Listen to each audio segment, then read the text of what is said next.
Bwana Yesu asifiwe. Mpendwa mtazamaji wa channel yetu ya Yoshi Testimony TV, tunakukaribisha tena siku ya leo ambao tunaenda kujifunza neno la Mungu.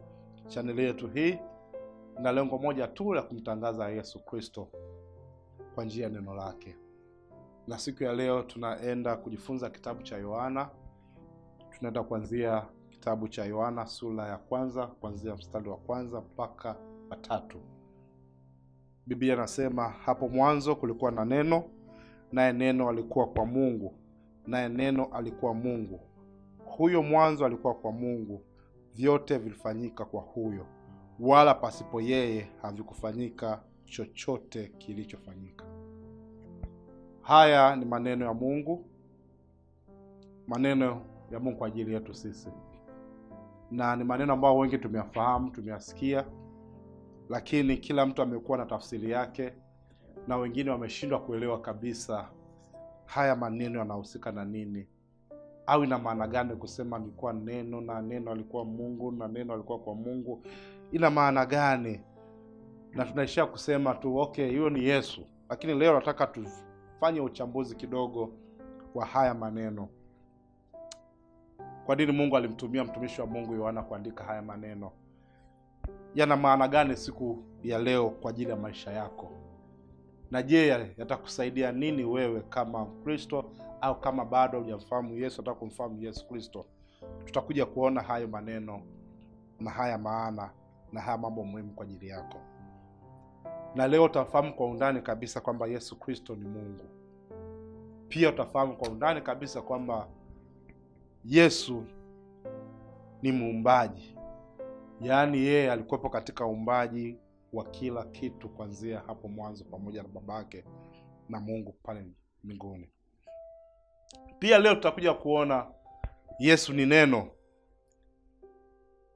ambayo ni ufunuo wa Mungu mwenyewe. Kwa hiyo kwenye somo hili letu la leo tutakuja kuona hayo mambo matatu. Lakini kabla sijaendelea, naomba nirudi kidogo kwenye utangulizi wa kuchambua kidogo haya maneno. Kwenye somo la kwanza nilieleza utangulizi kwa undani ya kitabu cha Yohana, lakini leo nitarudi kwa ufupi kuelezea huyu Yohana ni nani, alikuwa na lengo gani kuandika haya maneno, kwa nini ameanza moja kwa moja, hajaanza na salamu, hajaanza na historia yoyote, ameenda moja kwa moja kumtambulisha Yesu kuwa ni Mungu, Yesu kuwa ni neno, Yesu alikuwepo mbinguni, Yesu ni Mungu. Kwa nini ameanza kwa maneno haya makali kidogo? Ameanza moja kwa moja kumuonyesha Yesu amevaa mwili, Yesu amekuwa nuru, Yesu alikuwepo kabla vyote kuumbwa, na katika yeye vitu vyote vimeumbwa. Kwa nini Yohana anaanza na maneno haya na msisitizo mkubwa huu? Kwanza tufahamu kwamba Yohana alikuwa ni Myahudi. Alikuwa anataka kupeleka injili kwa watu wote, kama nilivyosema. Watu wote na maana gani? Na maana Wayahudi wenzake wamfahamu Kristo, wamfahamu Yesu kuwa ni Mungu, wafahamu watu wa mataifa akiwepo Wayunani kwamba Yesu ni Mungu. Na kwa Kiunani au Kigreek, neno ina maana logos, wanalita kwa jina logos. Na hawa logos haitumiki tu kwa neno linalotamkwa, wanatumia kwa neno hata ambalo bado liko kwenye akili na ufikirika ndani ya fikra ya mtu, au kabla lijatoka leta logos. Na pia katika Kiunani wakisikia neno logos, wanamaanisha neno ambalo lilikuwa kwa Kiingereza nasema principle that govern all things. Neno ambalo kama kanuni zinazo control, zinazoongoza vitu vyote. Na kwa sababu hiyo, wakigusia uumbaji na vitu ambavyo vina control dunia na uumbaji wa Mungu, walikuwa watumia neno logos. Kwa hiyo wao Wayunani ukisema logos, wanaelewa kabisa hili ni neno ambalo ni zaidi ya uwezo wa kawaida, ni neno linao control, lina govern everything, unaongoza na control mambo yote. Kwa hiyo akisikia kwenye utangulizi kwamba hapo mwanzo kwa na neno, naye neno kutoka kwa Mungu, kupitia neno vitu vyote viliumbwa, walikuwa wanaweza kuelewa kiepesi zaidi kwamba okay, logos, neno lilishakuwepo, liliumba kila kitu. Walikuwa wanakubaliana na ili neno ambalo mtumishi wa Mungu Yohana ametuandikia. Lakini pia hawa Wayahudi wakisikia hili neno kama neno, wanajua kabisa alikuwa anamaanisha kwamba ni Mungu. Kwa hiyo hawakushtuka sana kama kwetu siku ya leo, ambavyo kusema hapo mwanzo kuwa na neno kidogo unaweza kushtuka neno gani na maana gani. Basi asili ya neno alitoa neno ambalo alikuwa linaendana sawa na utamaduni au maana ya Kiyunani, na pia sawa na neno la Kiyahudi. Wote hao walikuwa wanaelewa vizuri. Ndio maana lengo kuu ya Yohana alikuwa ataka kufikisha injili kwa watu wote. Sasa alipata wapi ujasiri huu Yohana? Kwa nini alilenga moja kwa moja kuandika hii injili? Ili uweze kufahamu hapa, lazima ufahamu haya maneno. Haya maneno mengi yamekaa kifunuo zaidi. Amefunuliwa kuanzia uumbaji wa Mungu, kwamba vyote vilifanyika katika huyo, na pasipo huyo hakikufanyika kitu chochote. Alipata wapi mafunuo haya? Lazima huyu mtu alikuwa kiroho sana. Lazima ni mtu aliandika vitu anavyovijua. Ni mtu ambaye alikuwa kwenye utulivu mkubwa sana wa Mungu. Sasa tuangalie kidogo historia yake, ndipo hapo tutakaweza kuweza kukubaliana na haya maneno ambayo mtumishi wa Mungu ametuandikia leo. Kitabu cha Marko kinamtambulisha huyu Yohana kwa mara ya kwanza kwa jina ambayo Yesu alilipenda. Simoni akamwita Petro, lakini Yohana akamwita jina moja, anaita Boanerges, mwana wa ngurumo, son of thunder.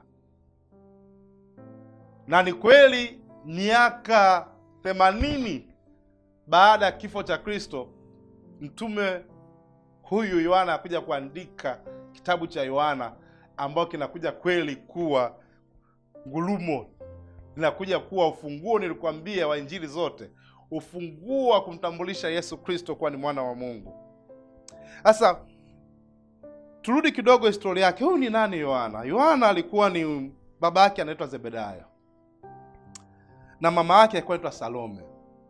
Kusoma kitabu cha Marko 15 mstari wa 40, Biblia inasema palikuwa na wanawake wakitazama kwa mbali, miongoni mwao walikuwa Mariamu Magdalena, Mariamu mama yao Yakobo nduguye, na Yose na Salome. Sasa huyu Salome ndiye alikuwa mama yake na Yohana, ambaye unakuja kuona kitabu cha Yohana 19. Huyu Salome ndiye ambaye anaonekana hapa, anaonekana kwa jina kama la umbu la mama yake, manake dada wa mama yake Yesu. Kusoma Yohana 19:25 anasema, na kwenye msalaba walikuwa wamesimama mamaye na umbu la mamaye. Ndiye Salome ambaye mama yake ni Yohana. Sasa kama Salome mama yake Yohana, kumbuka Yohana Mbatizaji mama yake Elizabeth, ambaye pia ni shangazi wa Mariamu. Sasa kama shangazi wa Mariamu, kumbe kulikuwa kuna mahusiano wa undugu kati ya Yohana Mbatizaji. Yohana huyu aliandika kitabu pamoja na Yesu, ambaye alikuwa ni mpwa wake, kwa hiyo cousin of Jesus. Na pia alikuwa mdogo wake Yakobo, ambaye Yakobo ndo alipewa kanisa lote, mitume yote, kuwa kama askofu, kulinda na kufanya kazi nzuri sana. Sasa huyu alikutana na Yesu akiwa mvuvi, na kusema vizuri Biblia yako unaweza kuona alikuwa sio mvuvi wa kawaida. Huyu alikuwa mvuvi kidogo ambaye alikuwa anafanya kazi nzuri sana ya uvuvi, anavua na kuuza pia. Ukiangalia alikuwa na watu kama 5 nyuma wanaozoea kusoma Biblia yako vizuri. Lakini Biblia inasema vizuri kabisa kwenye Yohana 1:39, Yesu alivyowaita wanafunzi wale 5 wa kwanza kabisa, utakutana pale jina ya Yohana. Lakini kabla hapo huyu Yohana alikuwa tayari mwanafunzi wa Yohana Mbatizaji. Hapo ndo maana kuja kuelewa Yohana alikuwa ana msingi mzuri wa kumtafuta na kumfahamu Mungu tangu mapema. Na baada ya kuandaliwa huyo kwa muda mrefu na Yohana Mbatizaji, kumfahamu Yesu tangu utoto wake, kuishi naye na kufahamu vizuri yeye. Ukisoma Biblia kitabu cha Yohana 1 mstari wa 39, Yesu anavyoitwa wanafunzi wa kwanza hakusita, akamfuata Yesu pamoja na wanafunzi wengine 5, wakatoka kwa Yohana ambao Mungu aliruhusu wapite kwa Yohana Mbatizaji, watengenezwe, watayarishwe, wakaja kuwa wanafunzi wa Yesu. Na baada ya hapo tunakuja kumwona Yohana amependwa zaidi, yuko kifuani mwa Yesu. Ninaweza kukubaliana kabisa, ni sababu hiyo Mungu alimpa mafunuo haya makubwa ya kuweza kumchambua Yesu kwa njia nzuri, ambayo duniani kote wanamkubali, wanamuelewa Yesu kwamba yeye ni neno, na katika yeye alikuwa kwa Mungu, naye neno alikuwa Mungu. Inaanza kama fumbo, inaanza kama vile hadithi fulani, ni nini na maanisha nini, anatupeleka wapi? Lakini Yohana kazi kubwa ilikuwa kumweleza Yesu kwa undani ili kila mtu aelewe. Ninampenda huyo Yohana sana, kwa sababu ukienda chini anakuja kumwelezea Yohana Mbatizaji kwamba huyo alikuja kutengeneza njia tu ili Yesu Kristo mwenyewe aje, nuru yenyewe ije, afanye kazi yeye mwenyewe. Na siku ya leo nina habari njema kwako. Yesu Kristo yuko hai. Yesu Kristo ni Mungu. Yesu Kristo alikuwa kwa Mungu. Yesu Kristo ni neno. Bwana Yesu asifiwe. Sasa Yohana anaanza kumtambulisha kwamba hapo mwanzo kulikuwa na neno. Hapo mwanzo kulikuwa na neno. Kwa nini anatumia neno logos? Yohana alijua kabisa, alijua ufunuo huu kwamba Yesu amekuja kumfunua Mungu kwa njia ya neno lake. Ukisoma kitabu cha Hebrania 1 mstari wa 1, Biblia inasema Mungu ambaye alisema tangu zamani na baba zetu katika manabii kwa sehemu nyingi na kwa njia nyingi, mwisho wa siku hizi anasema na sisi katika mwana aliyemweka kuwa mrithi wa yote, tena kwa yeye aliufanya ulimwengu. Mtume wa Yesu huyu Yohana anakuja anasema hapo mwanzo kulikuwa na neno. Tangu kule umbaji kulikuwa kuna neno. Neno alikuwa na kwa Mungu.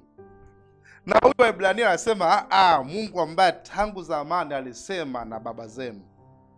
Kama nilivyosema, alikuwa analenga injili kwa watu wote. Na wale watu Wayahudi walikuwa wanajua kabisa hakuna mwongozo mwingine uliobakia zaidi ya sheria ya Musa. Musa alisema nini? Torati ilisema nini? Wao walikuwa naishi kwa kufuata hiyo neno ambalo alisemwa na Musa. Lakini anakuja sasa anamtambulisha Yesu kwamba yeye ndiyo neno. Na Waebrania mwandishi anasema, sikilizeni, Mungu alisema zamani na baba yenu. Alisema na akina Musa, alisema na makuhani. Leo hii ufunuo wote umefunuliwa katika Yesu kupitia neno lake. Ndio maana akuja kusema hapo mwanzo kulikuwa na neno, naye neno alikuwa kwa Mungu. Bwana Yesu asifiwe. Kiingereza anasema in the beginning was the word, and the word was with God, and the word was God. In the beginning was the word, and the word was God, and the word was God. With God was God. Neno lilikuwa kwa Mungu na alikuwa Mungu. Sasa ina maana gani? Ina maana kwamba Yesu Kristo mwenyewe ni Mungu. Mungu amevaa mwili. Hasemi tena na manabii, hasemi tena na wakuu, hasemi tena na nini. Mungu mwenyewe amesema kupitia mwana wa pekee Yesu Kristo. Mungu mwenyewe amekuja kuvaa mwili, akawa duniani, na yeye akatuachia neno, na hilo neno lilisha kuwepo tangu mwanzo. Alafu kupitia huyo dunia vyote ilitengenezwa kupitia Yesu Kristo ambaye ni Mungu amevaa mwili. Kitabu cha Kolosai 1:16 Biblia inasema, kwa kuwa katika yeye vitu vyote viliumbwa, vilivyo mbinguni na vilivyo juu ya nchi, vinavyoonekana na visivyoonekana, ikiwa ni vitu vya enzi au vya usultani au enzi au mamlaka. Vitu vyote viliumbwa kwa njia yake na kwa ajili yake. Mtume wa Mungu huyu Paulo anakuja kuweka msingi kwamba vitu vyote viliumbwa. Na kitabu cha Mwanzo 1:1 pale kinasema vizuri kabisa. Hapo mwanzo Mungu aliumba mbingu na nchi. Nchi ilikuwa ukiwa tena tupu, lakini Mungu akasema neno. Lile neno ndilo ambalo huyu mtume wa Mungu, mtumishi wa Mungu Yohana anakuja kusema huyo ndo aliviumba vyote.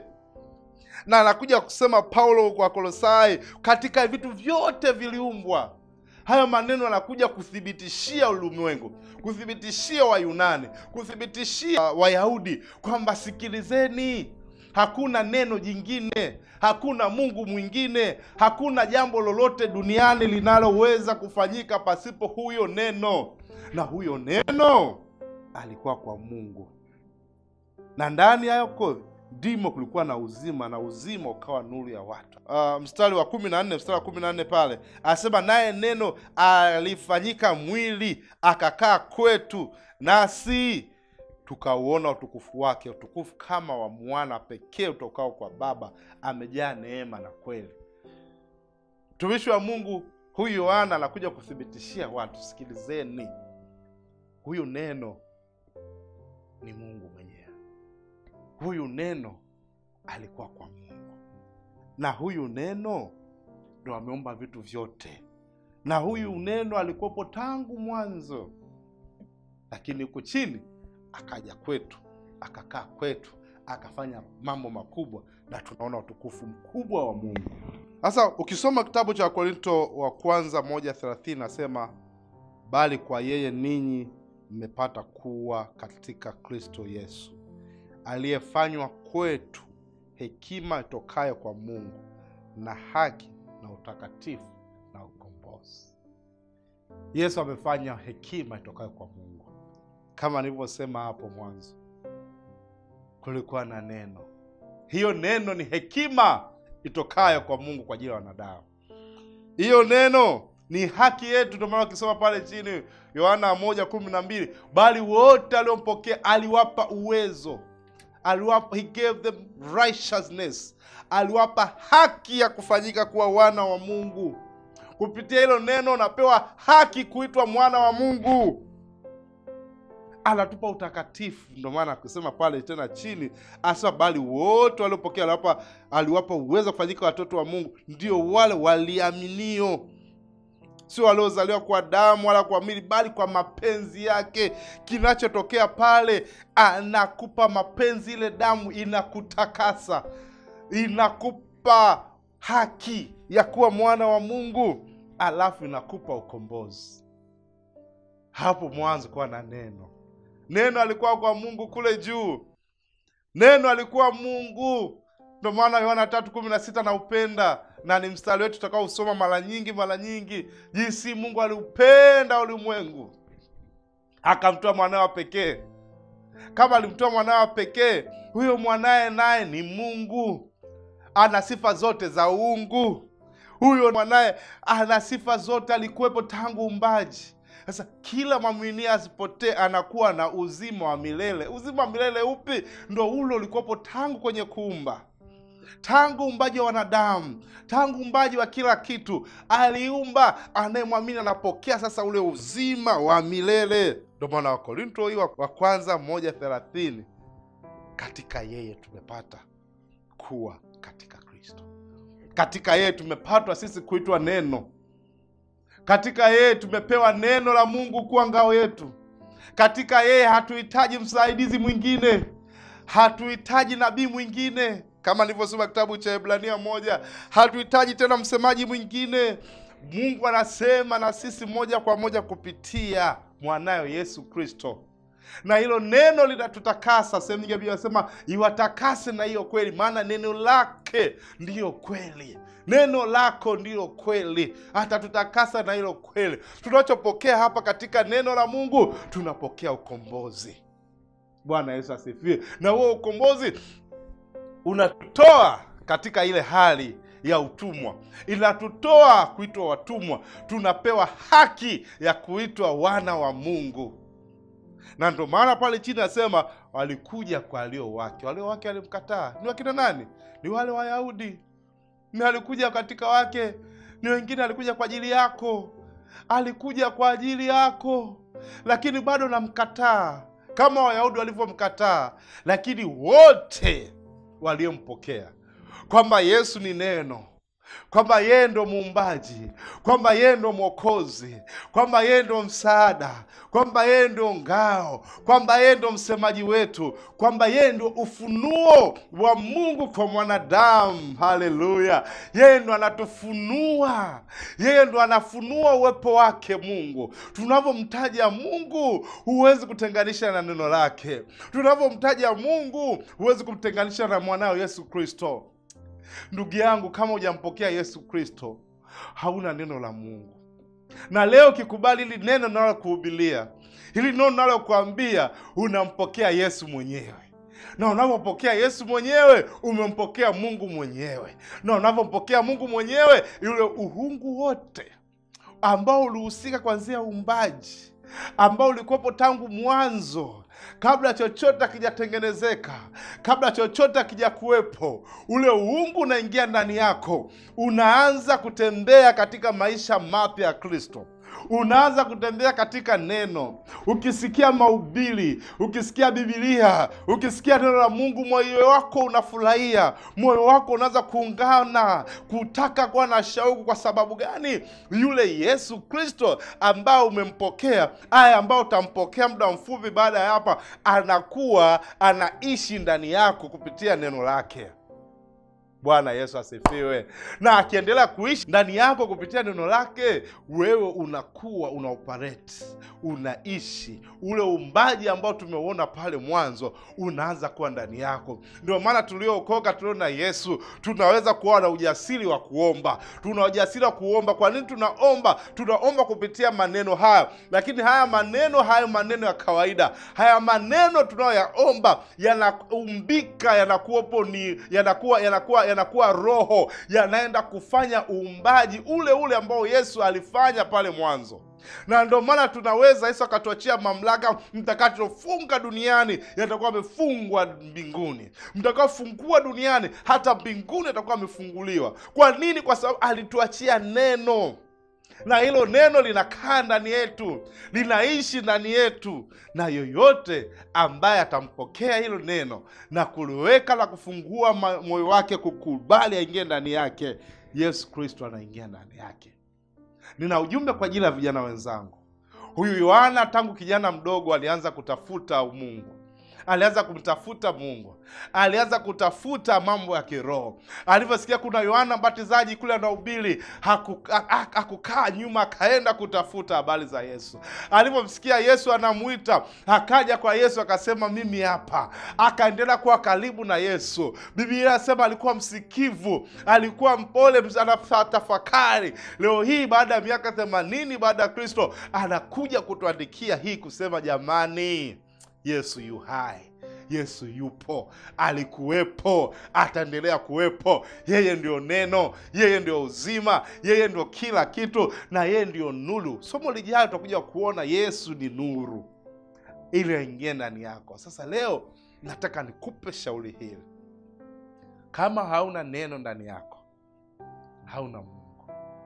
Kama hauna Mungu ndani yako, hata kama ukienda kusali, hata kama ukifanya mambo mengi, utashangaa dunia na kusumbua. Kwa sababu maneno yaliyojaa ndani yako ni maneno ya dhambi, ni maneno ya uharibifu, ni maneno ya shetani, ni maneno ya kushindwa. Lakini sisi tuliompokea Yesu tuna maneno ya ushindi, tuna maneno ya ukuu, tuna maneno yake Yesu Kristo. Hivyo leo nakupa shauri, umpokee Yesu Kristo kuwa ni Bwana na Mwokozi wa maisha yako. Na ukimpokea kuwa ni Bwana Mwokozi wa maisha yako, Yesu anasema atafanya makao ndani yako, na atakupa hili, utaingia katika hili fungu, bali wote waliompokea. Utatoka katika hili fungu. Yohana 1:11, alikuja kwa walio wake hawakumpokea. Hili neno la Mungu hili ndio Yesu mwenyewe anasema. Hili neno nalohubiri ni wito wa kwake mwenyewe, na nimekuja, Yesu amekuja kwa njia hii kama neno, anataka umpokee. Amekuja kwa ajili yako mpendwa mtazamaji, anataka umpokee, ili na wewe ukimpokea, atasema atakupa haki ya kufanyika mtoto wa Mungu, atakupa haki ya kufanyika mwana wa Mungu kwa kuamini jina la Yesu. Ukiamini jina la Yesu, umemwamini Yesu mwenyewe. Ukiamini jina la Yesu, umeamini nguvu zake. Ukiamini jina la Yesu, umemwamini Yesu Kristo aliomba mbingu na nchi za dunia. Mpendwa mtazamaji, kama unapenda kufanya shauri muda huu wa kumtaka Yesu aingie ndani ya maisha yako, huu ni muda mzuri kwako wa kufanya maamuzi. Hapa popote ulipo, unaweza kunifuatisha maneno haya, na huyu neno nayo mhubiri, huyu neno nayo msema, huyu neno ambao amefanyika kuwa Mungu, huyu neno ambao ni Mungu, huyu neno ambao ni Yesu Kristo, ataingia ndani mwako, ataanza kufanya kazi ndani yako, na wewe utakuwa mwana wa Mungu. Hivyo kama unataka kusikia maneno haya, nifuatishe maneno haya. Sema: Bwana Yesu, ninakushukuru kwa neno lako ulionifundisha siku ya leo, kwamba wewe ni neno na ulikuwa kwa Mungu, na wewe ni Mungu. Vyote vilifanyika kwa kupitia wewe neno. Hakuna chochote ambako kilifanyika bila wewe. Na mimi siku ya leo Bwana, ninakubali uingie ndani ya maisha yangu. Ninakubali kwamba wewe ni Mungu. Ninakubali kwamba ulikuja kwa ajili yangu. Nakubali kwamba umeniletea haki, umeletea ukombozi, umeletea uzima. Hivyo Bwana Yesu, naomba unisamehe dhambi zangu zote nilizozitenda kwa kujua ama kwa kutokujua. Siku ya leo na ukabidhi maisha yangu, uwe Bwana na Mwokozi wa maisha yangu, katika jina la Yesu Kristo wa Nazareth, amen. Mungu akubariki. Karibu kwenye familia ya Yesu Kristo. Shalom. Karibu Yosh Testimony TV. Mungu akubariki. Asante sana.